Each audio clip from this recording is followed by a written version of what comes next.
being emotional at work just means that you're human. It's not a bad thing, not a problem.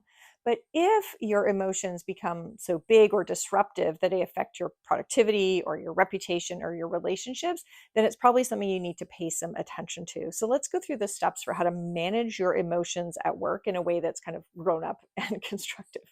So, first of all, it's important to say that research shows that our old fashioned version of what to do with emotions at work, which is repress, repress, repress, that leads to all sorts of negative health outcomes, all sorts of negative relationships with your team. So don't be pretending you don't have emotions. The research says what you want to do is you actually want to um, reassess, work with, work through your emotions, not pretend you don't have them. Right. So, step one in doing that, and I know you've heard this a million times, but our breathing is so essential to our ability to kick into a more mature, grown up way of dealing with an emotion. So, you need to start with that.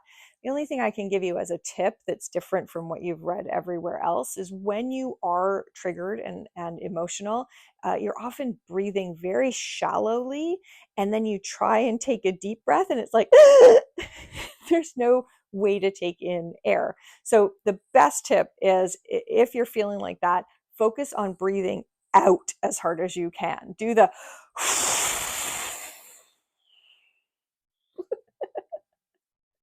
and then your body will naturally take in a big, nice, juicy breath of oxygen. So breathe first, but I'm going to tell you, don't try and take a deep breath. That's going to backfire. Go the other way. All right. Once you've done that, you need to tune in to what's going on in your body and your brain. So that is literally where are you feeling and what are you feeling? So is it your sweaty palms? Is it your nauseated stomach? Is it your racing heart?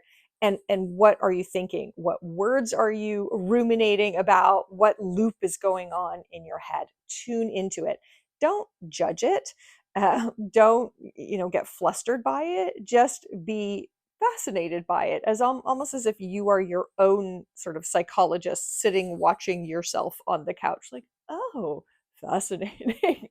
Once you've tuned in, then the next question to ask is, okay, what do I feel like doing? What is my primal immature brain telling me to do in this situation? Now, to be fair, we should give it some credit. It's trying to keep you safe. So if it's thinking about fighting, making yourself bigger, blowing yourself up to scare away what you're emotional about, or make yourself smaller, run away, get clear, it's trying to protect you. It's just not very sophisticated, and we want to know what the urges are, so that we can move to the next step, which is coming up with better alternatives. So understanding what's your default, what do you really want to do in this moment, which could be run away or it could be yell or contradict. Understanding your urges allows you to then better say, or I could do this or this or that. Now, what's interesting in coming up with alternatives is that the research shows when you deal with an emotional reaction and think of it as a challenge you can overcome instead of a threat you need to protect against, again, much better things happen. So, okay, this is the challenging situation. The person just said something to me that felt critical, condescending, embarrassing. What can I do? So, if, okay, my urge right now is to just kind of like run away or say nothing or back down, what are my alternatives? So I could let them know, hey, I don't think the way you just said that is an accurate representation of my work.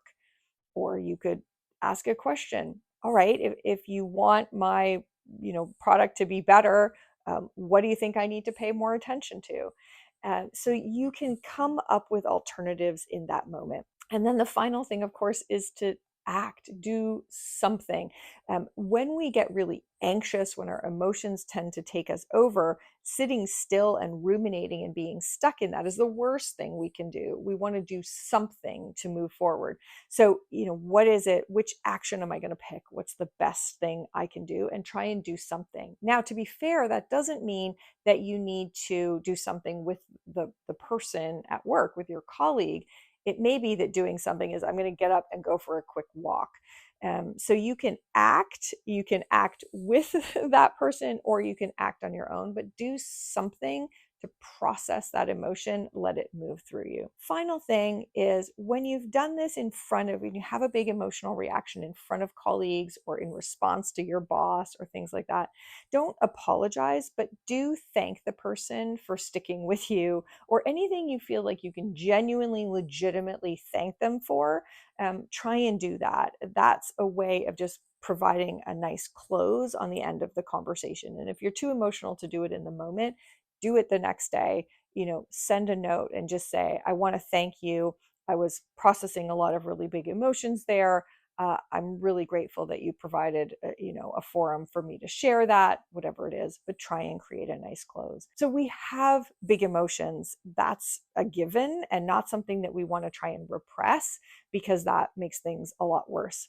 Instead, we want to kind of breathe through it, figure out where we're feeling, what we're thinking, and figure out the difference between those urges, those things our primal brain is telling us to do, and the alternatives we have that are much better ways of dealing with the situation.